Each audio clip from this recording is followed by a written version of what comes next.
Bonjour, ravi de vous retrouver pour ce nouveau numéro de Tout compte fait, votre magazine du samedi consacré au bouleversement de la société de consommation.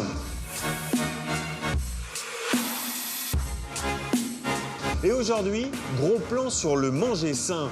Produits bio ou garantis sans gluten, légumes, viande, le contenu de nos assiettes évolue. Avec quels effets sur les prix et sur notre santé? C'est le thème de ce nouveau numéro de Tout compte fait.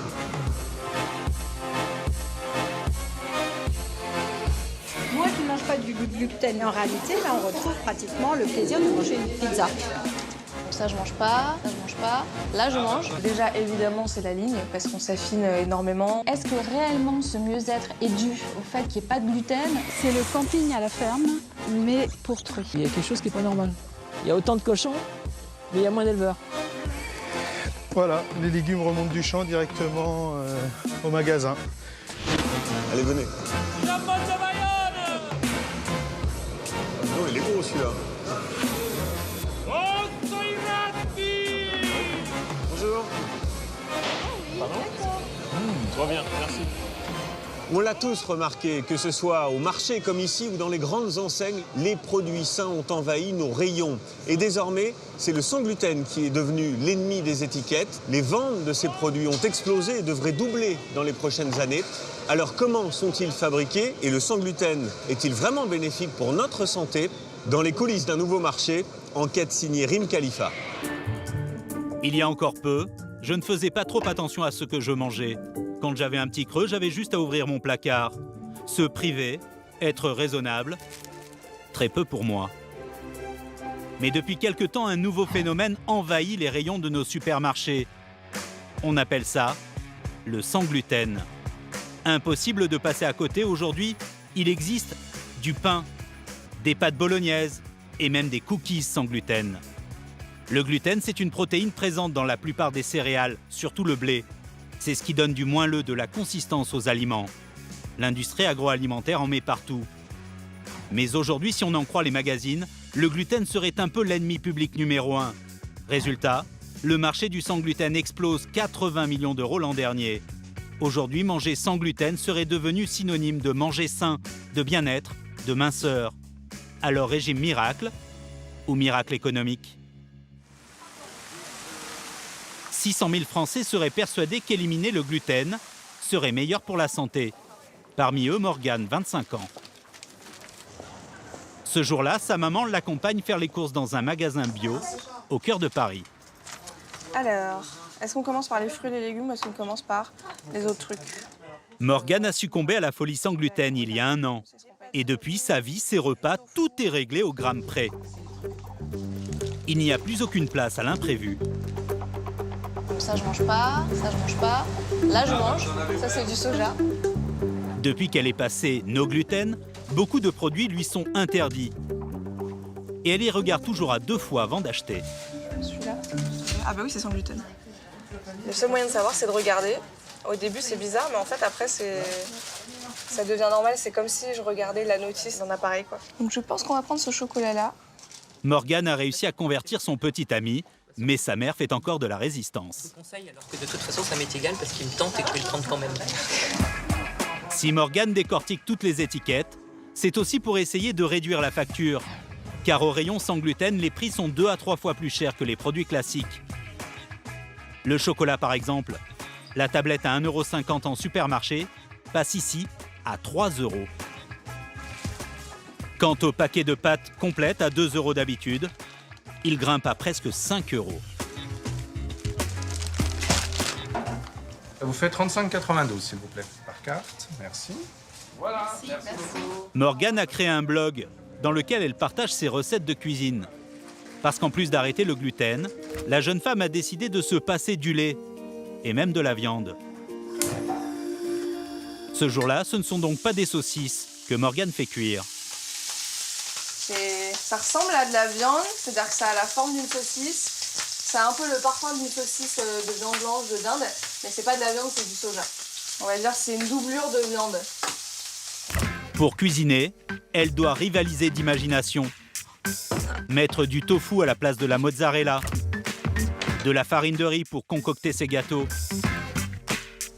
Il faut trouver un produit de substitution à chaque ingrédient. Merci. Est-ce que tu es prête à manger?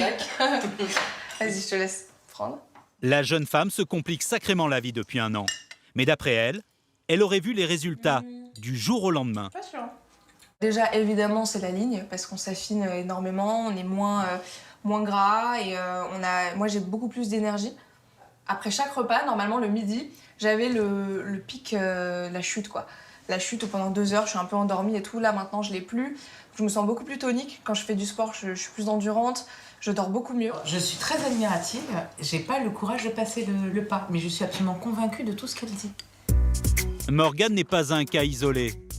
En France, le sans gluten fait des émules et dans les grandes villes maintenant, on peut facilement trouver des boulangeries, des pâtisseries sans gluten. Et aussi des restaurants très en vogue. Ce jour-là, en plein Paris, c'est le coup de feu. Il est midi et en salle comme en cuisine, on s'active. Alors, la pizza, c'est pour vous, monsieur? Burger branché, pizza préparée avec des produits frais, moelleux au chocolat fait maison. Et pourtant, tous ces plats sont certifiés 0 gluten. Les clients sont même venus exprès. C'est la première fois qu'on vient ici et on est vraiment content puisque ça permet de manger un peu à sa faim et de prendre par exemple un burger, quelque chose qu'on ne peut pas manger d'habitude dans un restaurant, un restaurant normal quoi. Moi qui ne mange pas du gluten depuis des années, j'ai été un petit peu bloquée justement au niveau des pizzas. Et en réalité, là, on retrouve pratiquement le plaisir de manger une pizza. Celle qui a eu l'idée d'ouvrir ce restaurant atypique, Oui, mais je vous mets la carte. c'est Frédéric Jules. Au départ, Frédéric n'imaginait pas faire le plein à tous les services. Elle avait créé ce restaurant pour des gens comme elle, qui étaient intolérants au gluten. Je veux que ça ressemble à un restaurant classique pour que tout le monde vienne et que justement les intolérants au gluten puissent manger avec leurs amis, leurs familles, des gens qui viennent pour les déjeuners de bureau, ou voilà, que ce soit un restaurant normal et qu'on ne soit pas mis à part juste parce qu'on ne peut pas manger de gluten. Car avant d'être une mode, l'intolérance au gluten est une pathologie. On appelle ça la maladie cœliaque. Il serait entre 60 000 et 150 000 en France. Mais de plus en plus de Français sont persuadés d'être allergiques à cette protéine. Il suffit d'aller sur Internet pour s'en rendre compte. Des laboratoires qui ont pignon sur rue proposent des examens pour vous faire un diagnostic complet. Tarif jusqu'à 500 €. Mais que valent ces tests? Une seule façon de le savoir. Élodie, notre journaliste, va se rendre en caméra cachée dans l'un d'entre eux. Sans prescription, sans rendez-vous. Apparemment, c'est l'habitude. Vous voulez faire des intolérances alimentaires, c'est ça? Ouais, c'est ça. Pas besoin de carte vitale? Non, c'est parce que c'est pas un... D'accord. Ici, le test est facturé 220 €. Il s'agit d'une simple prise de sang et d'un petit questionnaire à la va-vite. Vous avez quoi comme souci? Diarrhée, constipation, ballonnement, flatulence, reflux? Je suis fatiguée. Diarrhée? Ouais, un peu. Des maux de tête? Non, ça va. Douleur articulaire? Non. Urticaire, eczéma, psoriasis? Non. Nous aurons les résultats des analyses dans 3 semaines. Si aujourd'hui des milliers de Français font ce test, c'est peut-être parce que le sans gluten bénéficie du meilleur des marketing. Car l'ambassadeur mondial du no gluten, c'est lui, le tennisman Novak Djokovic. Il s'y est mis il y a 5 ans. C'était un bon joueur. Il est devenu un champion. Du coup, beaucoup l'ont imité, parmi eux Jo-Wilfried Tsonga, à qui on avait dit « Si tu arrêtes le gluten, tu vas tout gagner ». Vu ses résultats depuis, on peut douter du côté potion magique. Mais qu'importe, le phénomène fait de plus en plus d'adeptes, notamment parmi les accros au régime. Gwyneth Paltrow, Lady Gaga, Victoria Beckham, de nombreuses stars du cinéma et de la chanson présentent désormais le free gluten comme le régime du siècle. Alors le sans gluten est-il réellement bénéfique pour l'organisme? Ou bien y a-t-il un danger à le retirer complètement de notre alimentation? Florence Foucault est nutritionniste et elle met en garde contre tous ces régimes à la mode qui bannissent totalement certaines protéines. C'est extrêmement important de faire attention aux messages que l'on fait passer, notamment pour les plus jeunes, parce qu'aujourd'hui, on s'aperçoit qu'il y a de plus en plus de troubles du comportement alimentaire liés à des évictions volontaires et non justifiées. Pour elle, se nourrir sans gluten n'aurait aucun effet miraculeux, mais il aurait une vertu indéniable. Comme chez Morgane, notre témoin, qui doit maintenant organiser à l'avance ses menus de la semaine. Elle est obligée de s'imposer une discipline pour ne pas toujours manger la même chose et manger équilibré. Est-ce que réellement ce mieux-être est dû au fait qu'il n'y ait pas de gluten, ou est-ce que c'est pas dû tout simplement au retour à une alimentation beaucoup plus simple, beaucoup plus saine, beaucoup plus cuisinée maison que ces plats industriels qui, quelque part, en plus du gluten, ont des exhausteurs de goût, des additifs, des colorants, des conservateurs. Les ventes de produits sans gluten doublent pratiquement chaque année. Et il y en a un qui se réjouit de cette folie alimentaire. C'est le pionnier du sans gluten en France. 25 ans après, il vient d'inaugurer sa deuxième usine en Picardie. L'homme qui a importé le sans gluten dans l'Hexagone s'appelle Bruno Pierre. Blouse blanche et charlotte sur la tête, ce chef d'entreprise passe une grande partie de ses journées dans ses usines à surveiller les cadences. Bon, ça va, depuis hier, tu t'en sors? Ici, on fabrique du pain et des biscuits sans gluten. Chaque jour, près de 30 000 paquets sortent de ces usines. Bruno revend ses produits sous plusieurs marques. Les siennes. Et depuis peu, il sous-traite aussi pour la grande distribution. Les fameuses MDD, les marques de distributeurs. Alors, il a investi dans des machines. On est tout en automatique sur cette ligne-là. Donc plus petite série, plus petite cadence que ce qu'on peut trouver en conventionnel, bien sûr. Le marché n'est pas le même, mais par contre, on a quand même des outils aujourd'hui qui n'existaient pas il y a 5, 6 ans, 7 ans. Quand il se lance en 1990, personne en France ne fabrique du pain sans gluten. À l'époque, les personnes intolérantes sont obligées de se faire livrer leur pain d'Angleterre dans des boîtes de conserve. C'était le seul moyen de supporter le voyage. Pour Bruno Pierre, ingénieur dans l'agroalimentaire, c'est le déclic. Quand vous avez un enfant au sein de la famille qui est concerné par cette alimentation, vous l'imaginez psychologiquement ouvrir sa boîte de conserve, sortir son pain et essayer de le réchauffer, parce que bien sûr, absolument infâme. Je me suis dit, c'est pas possible, il doit y avoir une solution pour faire mieux. Mais Bruno va vite se rendre compte que fabriquer du pain sans gluten, c'est plus facile à dire qu'à faire. Petite démonstration. Donc ça, c'est une pâte qui est sans gluten. On peut la tirer facilement. Vous auriez la même pâte avec gluten, bien sûr, qui ne peut pas rentrer chez nous et même dans le laboratoire. Vous auriez un chewing-gum, donc une pâte qui revient. Et le pire, c'est quand on la fait cuire. Car le gluten, c'est ce qui donne tout le moelleux au pain. Bruno va mettre 3 ans à mettre au point la recette du pain sans gluten. Car pour remplacer un seul ingrédient, la farine de blé, il va devoir mélanger près d'une dizaine d'éléments. De la farine de riz, de maïs, une pincée d'amidon et aussi de la gomme de goire. Les autres ingrédients et les proportions sont top secrets. Là, on est toujours sans gluten et on arrive avec des mélanges végétaux, donc tout à fait naturels, à avoir cette présentation et un goût tout à fait sympathique. Ce pain sera revendu en magasin plus de 3,50 €, soit 3 fois plus cher qu'une baguette. D'après Bruno, ce sont ces matières premières qui ferait flamber le prix de son pain. Farine de riz, notamment là sur des catégories bio, on va tourner à plus de 1 000 € la tonne, donc c'est 3-4 fois plus cher que la farine de blé. Les gommes sont des éléments extrêmement chers, on est à 6, 7, 8 000 € la tonne. Le chef d'entreprise se défend de surfer sur la tendance. C'est pas une mode, c'est une alimentation de bien-être, parce qu'aujourd'hui vous avez des gens qui digèrent mal, on a trop consommé de gluten. Il n'empêche, Bruno Pierre fait 13 millions d'euros de chiffre d'affaires par an et aujourd'hui, 90% des clients de ce marché ne seraient ni intolérants ni allergiques au gluten. D'ailleurs, 3 semaines après le début de notre enquête, c'est l'heure des résultats pour notre journaliste Elodie. Alors, ces analyses alimentaires à 220 €, que vont-elles nous révéler? Nous avons montré ces tests au docteur Habib Chaban, un allergologue réputé. Merci beaucoup, madame. Elodie serait intolérante au gluten, mais surprise, elle serait également allergique aux petits pois et au couscous. Elle ne s'en était jamais aperçue. Est-ce que vous avez constaté quelques difficultés, soucis, intolérances à ces aliments? Non, pas particulièrement. Le docteur se doutait de ces résultats. Alors il nous avait également prescrit un test quelques jours auparavant, celui que l'on fait aux personnes réellement intolérantes au gluten. Un test remboursé par la sécurité sociale et qui coûte seulement 10 €. Les résultats sont en totale contradiction. Là, c'est négatif. L'allergologue est catégorique. Notre journaliste peut consommer du gluten sans problème. L'année dernière, le docteur Chaban a fait condamner un médecin qui facturait ce genre d'analyse à tour de bras. Selon lui, ces tests ne seraient que des attrape-nigauds. On essaye de faire dire à ces tests ce qu'ils ne peuvent pas dire. Aujourd'hui, ces tests n'ont pas de valeur diagnostique. Ceux qui en font la promotion font de la publicité mensongère.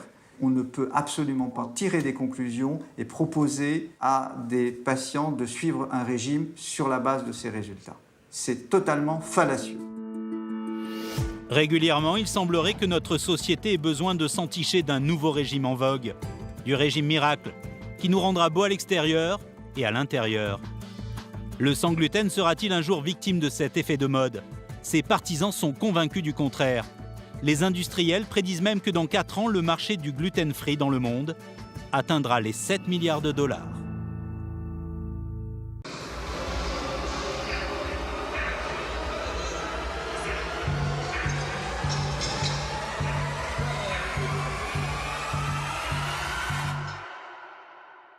Et au-delà de ces nouveaux marchés du sans gluten, par exemple, manger sain, on le sait, est aujourd'hui devenu une préoccupation du quotidien pour des millions de Français.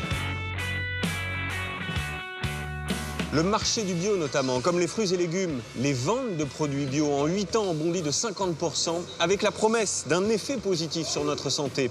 Alors est-ce le cas? Eh bien pour le savoir, nous avons demandé à une famille de changer de régime alimentaire pendant 15 jours. L'expérience est inédite, les résultats sont surprenants. Manger bio, oui, mais à quel prix? David Corr a suivi cette famille dans cette aventure. Il y a 20 ans, on en parlait à peine.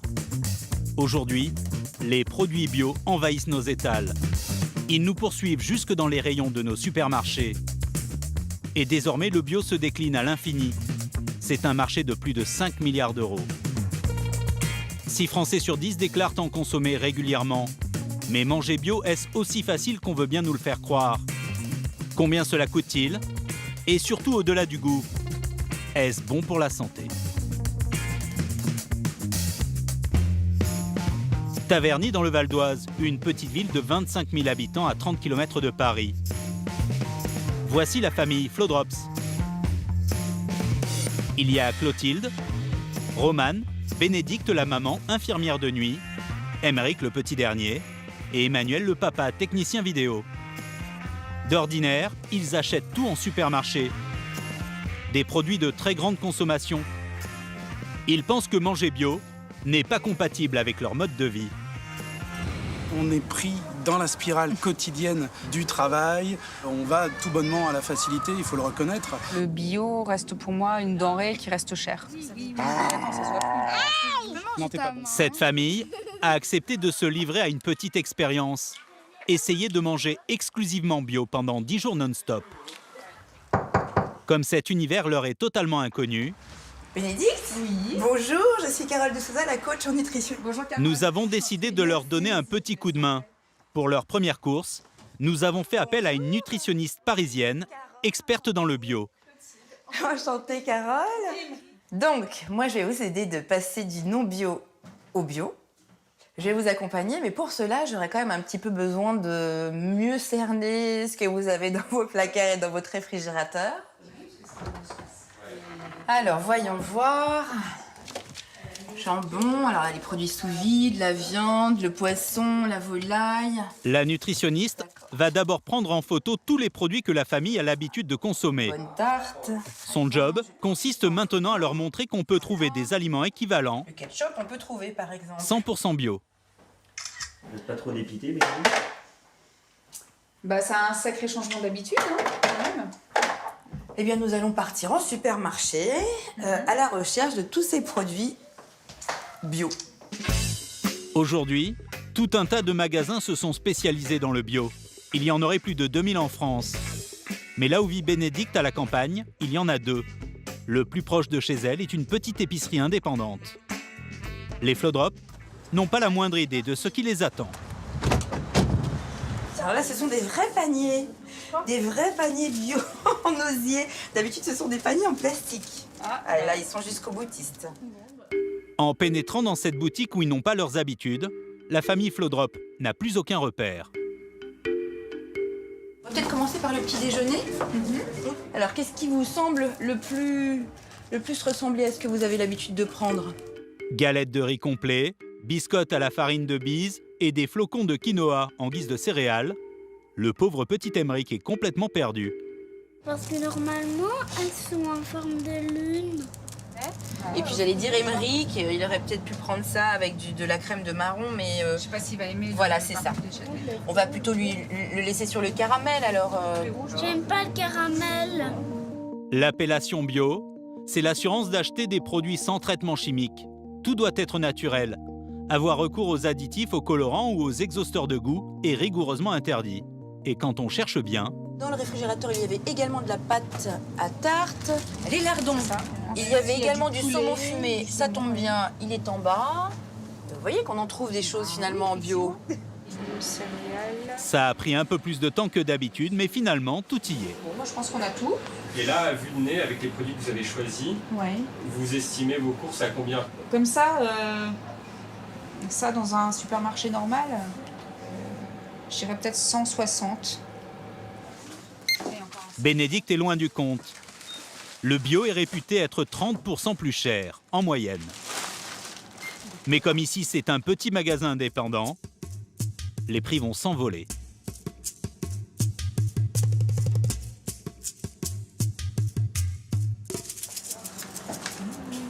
Qu'est-ce qui se passe, Bénédicte? Oui. 401 €. Et c'est exorbitant. Vous voulez pas appeler mon banquier? 400 € pour une semaine de courses. Ah ouais, je pensais jamais en avoir pour autant. C'est 2,5 fois son budget habituel. La prochaine fois, Bénédicte essayera de trouver un autre endroit pour faire ses courses.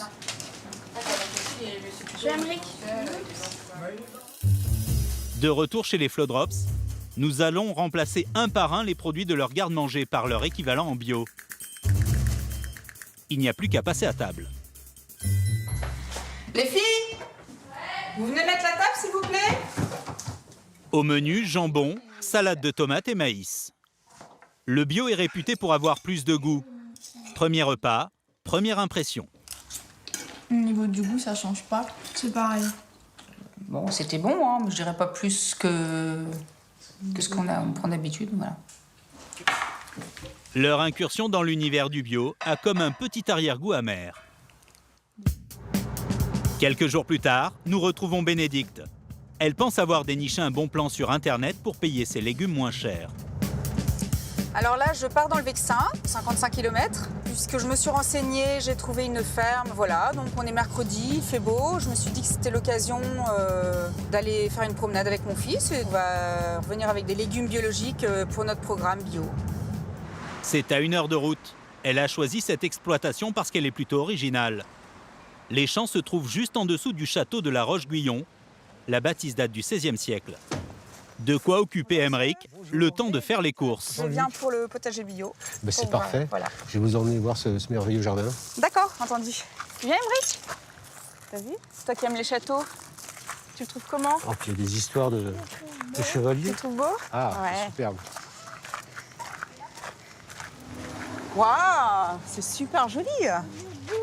Il est beau, hein? T'as vu un peu? Jean-Luc est le responsable des jardiniers. 12 personnes travaillent sous ses ordres. Potager fruitier, d'accord. Et vous avez combien de sortes de légumes et de fruits différents? Alors, il y a 600 arbres fruitiers. Et ça représente combien il y a 3 hectares et demi. En surface? 3 hectares et demi. Ici, ce n'est pas le rendement qui est recherché, mais la qualité.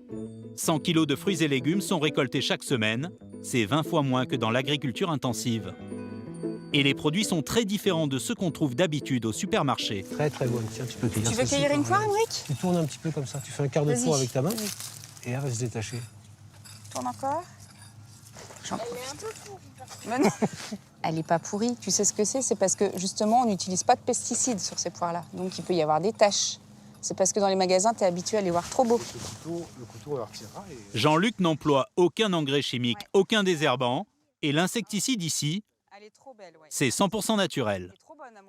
C'est la nature, c'est tout simplement les insectes qui font leur loi et les méchants, qui nous paraissent méchants sont mangés par des plus méchants qu'eux et qui nous aident et c'est tout. Et, regarde, tu vas cueillir une betterave. Allez, vas-y. Tire. Allez. Ah, je crois que tu l'as eu. Il sera pas maraîcher, je crois. Voilà. Jusqu'à aujourd'hui, Bénédicte n'était pas trop convaincu par cette expérience dans le bio. Ouais, c'est génial. Regarde. Regarde les haricots. Mais ce matin, en voyant Émeric jouer au jardinier, elle réalise quelque chose d'important. Elle n'avait jamais dit à son fils d'où venaient les fruits et légumes qu'il mangeait tous les jours. Tu savais que ça poussait comme ça, les haricots? T'en avais déjà vu des comme ça? Non. Et alors, qu'est-ce que t'en penses? Je trouve ça rigolo. C'est le retour aux sources. C'est le retour aux sources vers la nature, voilà. Bon, c'est vrai que j'aime bien la nature. Nous, on a été habitués, mes parents avaient une maison à la campagne. Et tu pourras dire quand même à papa et à tes sœurs qu'on mange des haricots qu'on a cueillis nous-mêmes. À papa? Bah oui, tu pourras le dire à papa. Mais quand? Le boulot? Ah bah ce soir. Le papa Emmanuel, nous le retrouvons justement sur son lieu de travail pour la pause de midi. Depuis une semaine, il est obligé de préparer tous ses repas la veille. Qu'est-ce qu'on mange aujourd'hui? Donc de la semoule, des petits légumes et puis des saucisses. Très bien. Mais en plus, il se retrouve souvent à déjeuner seul, en tête-à-tête avec sa gamelle. Les collègues ont choisi de se faire un superbe déjeuner pizza. Alors voilà, du coup je suis parti un petit peu à l'écart parce que moi la pizza ça me parle. Mais pour éviter d'être tenté justement, j'en reste à ma barquette, à ma gamelle. Manger bio peut donc se révéler très contraignant, surtout quand les autres autour n'adoptent pas les mêmes comportements alimentaires. L'expérience touche bientôt à sa fin. Pour l'occasion, Bénédicte et Emmanuel ont invité leurs voisins à partager l'un de leurs derniers repas bio. J'ai trouvé du soda bio. Ça, c'est bien. Extraordinaire. Vin, boissons gazeuses et même chips bio. Emmanuel est maintenant très à l'aise dans les rayons spécialisés. Le prix est le même, hein. Franchement, sur ces paquets-là. Et ça, tu les as achetés où alors, ceux-là? Ceux-là viennent de la coopérative de Deuil-la-Barre. Il y a 10 jours, Bénédicte ne trouvait pas de différence entre les produits bio et ceux qu'elle achetait en supermarché. Maintenant que son palais est habitué, elle est beaucoup moins catégorique. Ça dépend quoi. La viande, j'ai trouvé qu'elle était très bonne. Les jus de fruits, en règle générale, sont très bons également. Par contre, au niveau des compotes, par exemple, c'est pas attrayant parce que les compotes qu'on a l'habitude d'acheter, le fruit rouge, je pense qu'ils doivent me rajouter peut-être des colorants, j'en sais rien. C'est vraiment très rouge, c'est vraiment, voilà. Là, ça donne pas envie. Et voilà, le poulet du chef, sauce curry et lait de coco. Ah. Bio. Leurs voisins ne consomment du bio que de façon très occasionnelle. Mais comme beaucoup de Français, ils sont de plus en plus préoccupés par ce qu'ils mangent. Il y a déjà eu des émissions sur le poulet. Le poulet, quand on voit l'émission, on a peur. Les poulets de batterie, c'est pas terrible. Non. Quand on les voit, c'est plein de flotte. C'est horrible. L'avantage sur les barquettes bio, comme ça, pour la traçabilité, voilà, on a vraiment le nom de l'éleveur. Jean-Luc, et là, son nom. Et t'as son département. On a l'impression que vous l'avez trouvé appétissant, Emmanuel, le poulet. Oui. Là, pour le coup, parlant de goût, la preuve par assiette. Ouais, je trouve qu'on ressent vraiment les saveurs qui ressortent. Là, c'est très bien. Nickel, impeccable. On revient demain. Ah bon, très bien. Super, comme vous voulez. Pas de soucis. Après 12 jours, c'est l'heure du bilan. Les Flowdrops ont essayé le bio. Sont-ils prêts à l'adopter? C'est vrai qu'au niveau des légumes, déjà, on hésite moins, on les épluche pas forcément, etc. Et on a eu l'occasion de goûter des fruits, des légumes qui étaient vraiment très bons. Les jus de fruits qui étaient excellents, bien meilleurs que les jus de fruits qu'on achète en supermarché. Il n'y en a pas moins que les contraintes et de préparation et de coûts financiers et d'organisation pour nous, pour notre famille. Je parle en tout cas pour ce régime draconien, on va dire. Ça a été compliqué. Donc c'est un bilan qui est très mitigé pour ça. Dans le même temps, nous avons voulu savoir si manger bio avait un impact sur la santé. Alors, avant et après l'expérience, nous avons prélevé les urines de chaque membre de la famille pour les faire analyser. Et contre toute attente, le laboratoire n'a décelé aucune trace de pesticides. Notre test n'a aucune valeur scientifique, bien sûr. Pour savoir si le bio est bon pour la santé, il va donc falloir encore patienter. Une grande enquête mondiale vient d'être lancée. Les résultats seront connus en 2019.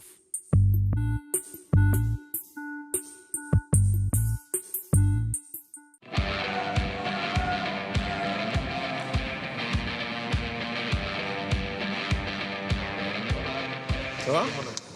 Très bien, ouais. Bon courage.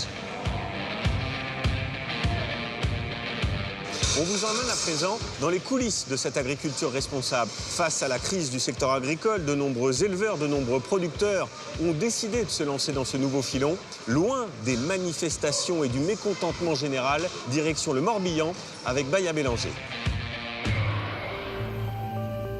Dans ce petit coin du centre de la Bretagne, il y a des champs à perte de vue, quelques éoliennes et aussi des agriculteurs heureux. Des agriculteurs qui ont su réinventer un modèle économique, exploiter de nouveaux circuits de distribution et qui en plus arrivent à en vivre bien. Allez, viens. Philippe est éleveur porcin et en ce moment, il attend un heureux événement plusieurs fois par jour. Voilà, c'est bien. Cette semaine, une centaine de naissances sont programmées. Ça la stimule et du coup elle se détend en fait. Elle pense que c'est ses petits, du coup ça la... Et à chaque fois que je fais ça, il y a un petit peu d'oxytocine, enfin d'hormones. L'instinct maternel revient en fait. Il les bichonne, alors que les bébés finiront de toute façon dans nos assiettes. Les méthodes de Philippe sont un peu à l'image de son exploitation, très loin des standards habituels. Dans sa maternité, pas de truies en cage, mais des abris en forme de yourte pour chacune des 130 reproductrices. Avec Armelle, sa femme, ils ne sont pas trop de deux pour s'occuper de tout ce petit monde. C'est le camping à la ferme, mais pour truies. Voilà. Donc, cabane, parc privé, piscine, de quoi boire à volonté et à manger. Par contre, c'est une fois par jour. Le bonheur est dans le pré. Pas vraiment. Car au même moment, à 400 km de là, 1500 paysans bloquent la capitale avec leurs tracteurs. Les éleveurs de porc et les producteurs de lait crient leur colère. Ils se disent étranglés par la grande distribution et les industriels de l'agroalimentaire. Les cours sont au plus bas, les agriculteurs au plus mal. Mais Philippe et Armelle, eux, ne sont pas allés manifester. Leur vie a changé il y a 7 ans, quand ils se sont convertis à l'agriculture biologique. En passant au bio, Philippe a même changé de planète.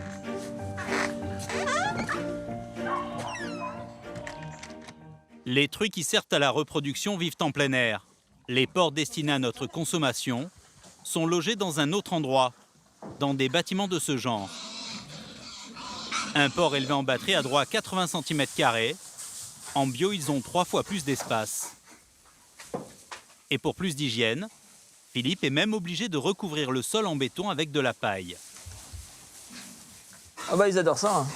C'est clair. On le fait pas tous les jours, hein. On le fait une fois par semaine. Hein. Enfin 1 ou 2 fois par semaine, quand il y a besoin. Mais à chaque fois, ils sont là, hein. C'est clair. D'après Philippe, ces cochons sont aujourd'hui moins nerveux, moins agressifs entre eux. Il n'a donc pas besoin de couper leur queue, ni de limer leurs dents. Une pratique systématique dans les élevages conventionnels. Ouais, Soit tu donnes aux deux qui sont de ce côté-là, ouais, puis on se et puis on fait les premières cabanes ensemble. Si Philippe et Armelle sont passés au bio, c'est aussi parce qu'ils en avaient assez de devoir produire toujours plus, toujours moins cher, d'être dans un système qui les condamnait à grossir ou à mourir. Depuis le début que j'ai commencé à travailler, tous les ans, on est moins d'éleveurs, quoi. Il y a quelque chose qui n'est pas normal. Il y a autant de cochons, mais il y a moins d'éleveurs.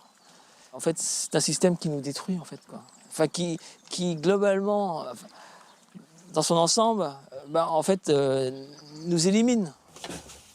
Mais le changement le plus notable dans sa vie depuis 7 ans, c'est quand il fait ses comptes. Désormais, Philippe vend ses porcs bio 3,50 € le kilo. Ses collègues qui pratiquent l'élevage intensif sont à 1,40 €. Pour la première fois, Philippe Armel et leurs 4 enfants envisagent enfin l'avenir avec sérénité. Ils arrivent même à se dégager un salaire, 4 000 € à deux. Depuis toutes ces années, c'était vraiment tellement serré, quoi. Enfin, Ouais. Je veux dire que déjà, arriver à payer nos factures, je parle juste payer nos factures, c'était c'était assez stressant. On a tellement l'habitude, comme Armel dit, de compter un petit peu, de tellement ramer, quoi, que d'un seul coup, on dégage un salaire.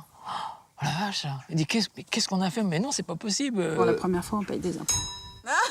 Ouais. Non, c'est clair. Ils gagnent mieux leur vie, alors qu'ils vendent 2 fois moins de cochons. Aujourd'hui, c'est un jour un peu spécial.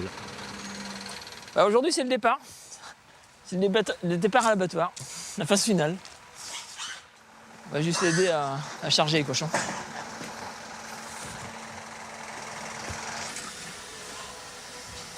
Je vais mettre mon bleu et puis j'arrive. Allez. Allez, va. Après les avoir engraissés pendant 6 mois, Allez. Philippe envoie 75 de ses bêtes à l'abattoir.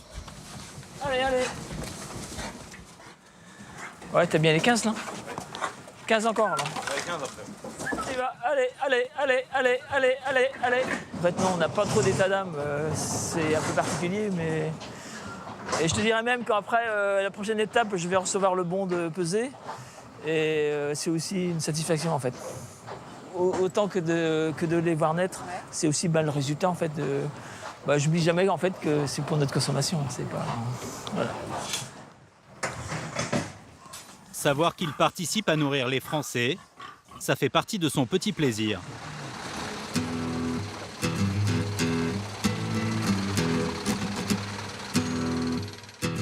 Philippe est membre d'un groupement de 90 éleveurs porcins bio. Tous les cochons, ceux de Philippe et les autres, finissent au même endroit.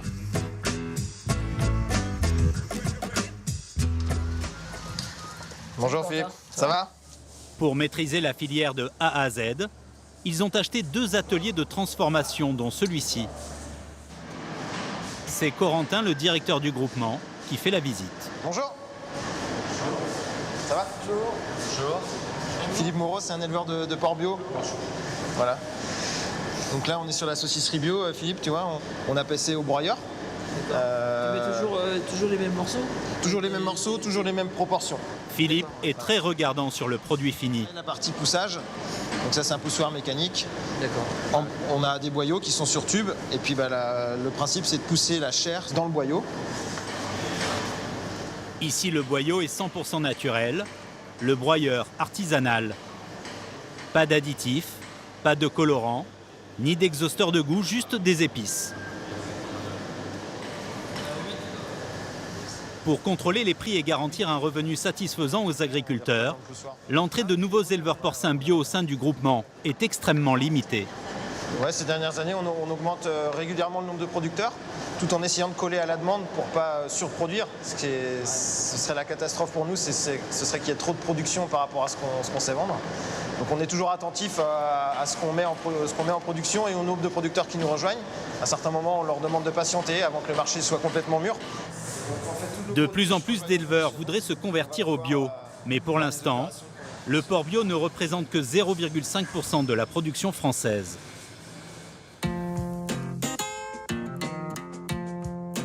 À 15 km de là, un autre homme s'est lancé dans l'aventure du bio. Il s'appelle Dominique et il est maraîcher. En ce moment, c'est la pleine saison des tomates, des courgettes.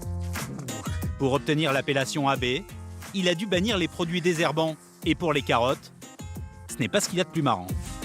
Il va falloir se mettre à 4 pattes et puis aller jusqu'au bout du rang là-bas.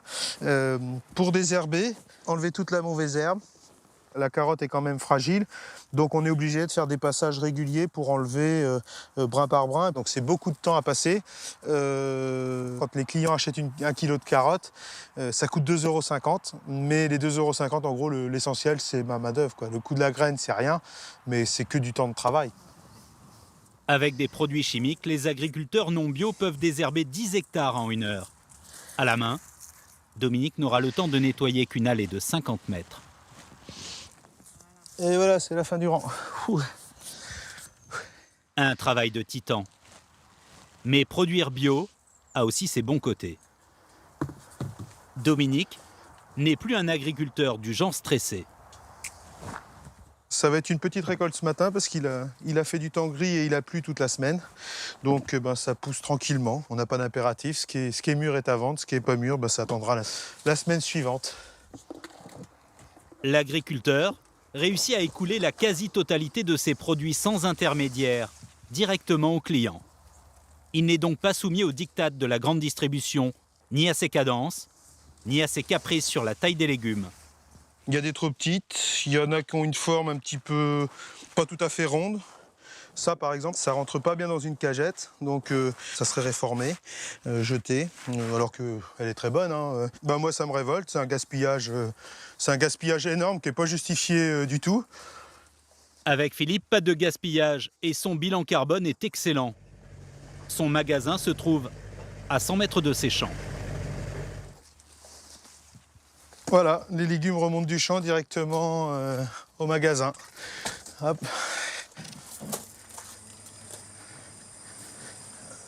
Il y a énormément de travail sur l'exploitation. Mais Dominique peut compter sur l'aide de sa femme Céline. Cette ancienne sage-femme n'a pas hésité à tout quitter pour suivre son compagnon dans sa nouvelle aventure. Non. Et le travail à la ferme se fait même avec la petite Tiffaine, à peine 4 mois. Céline s'occupe d'une centaine de poules. Je vous embête. Tu choisis ton nid, toi, ma belle? Allez. Aux antipodes des conditions des élevages en batterie. Là, tout est fait à la main. Il n'y a aucune mécanisation. Les œufs, je vais les chercher directement sous les poules. Elles ont le libre pouvoir de circuler, d'aller dehors, dedans, dans les pondoirs, de manger.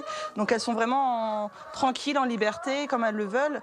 En conventionnel, c'est des cages et puis c'est mécanisé avec un tapis pour récupérer les œufs. Dominique, lui aussi, a changé de vie. Avant, il faisait du conseil auprès des agriculteurs. Dans la région, il aidait 500 exploitants à se développer.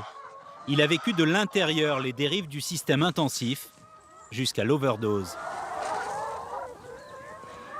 Quand une ferme est en difficulté financière, derrière, il y a une famille qui est à la dèche, pour lequel on essaie de négocier le RSA, où on a du mal à sauver la maison dans les négociations avec les créanciers.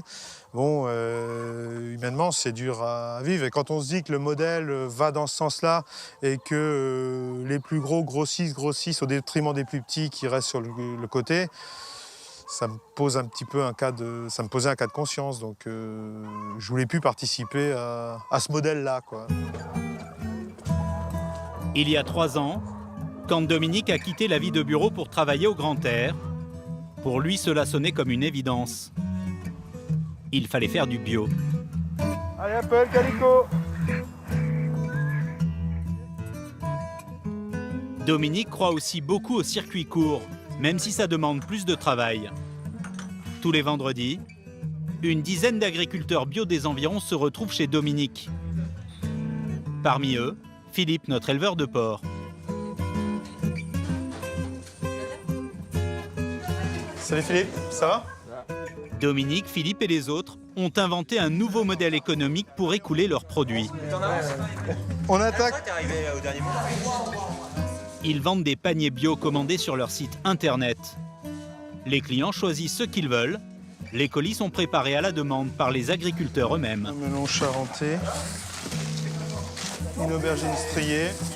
Légumes, fromage, jus de pomme, viande, une offre complète. Presque une alternative au supermarché. 2 concombres épineux, une aubergine. Oh là là, c'est magique, il manque quasiment rien. En vendant via Internet à la ferme ou encore en magasin bio, ces agriculteurs ont réussi à s'affranchir totalement de la grande distribution. Les clients semblent y trouver leur compte. Il n'y a pas de fraises? Non, j'en ai pas eu cette semaine. Les tomates cerises, c'est le même prix à peu près. Hein. À peu de choses près. Et elles ont du goût, la peau, enfin c'est vrai. La peau est pas toute dure. Moi, la petite, elle la mange comme ça, hein, comme si c'était un bonbon. Hein. Ça te fait 16,35 € s'il te plaît. Tu veux une cerise, chérie? Une tomate? Ouais? Tiens. De rien. À la différence de Philippe qui gagne beaucoup plus d'argent qu'avant grâce à ses cochons bio, Dominique a dû revoir son train de vie à la baisse. Il travaille 8 à 10 heures par jour, ne peut plus prendre de vacances et il gagne 2 500 € par mois avec sa femme. Je savais qu'en m'installant, je divisais par 2 en gros mon salaire, mais j'avais déjà commencé avant à adapter mon style de vie et mon mode de vie pour pouvoir vivre avec moins, consommer beaucoup moins, vivre avec moins. Ils se nourrissent avec les produits de la ferme, ont appris à faire un peu plus attention qu'avant, et puis voilà tout. Pas de quoi remettre en cause leur nouveau mode de vie, car aujourd'hui, Dominique, Céline, Philippe et Armel sont persuadés que le bio est un bon filon, une filière qui peut leur assurer un avenir.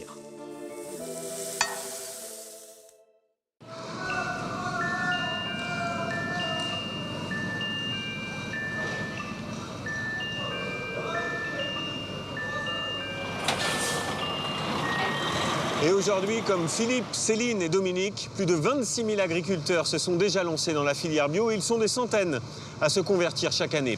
La semaine prochaine, changement d'univers. Tous banquiers. On s'intéressera au bouleversement du financement participatif. Prêts entre particuliers, compte courant low cost ou encore monnaie locale. Les banques ont peut-être du souci à se faire. C'est une monnaie locale complémentaire. T'en as vu toi déjà? La monnaie machin là.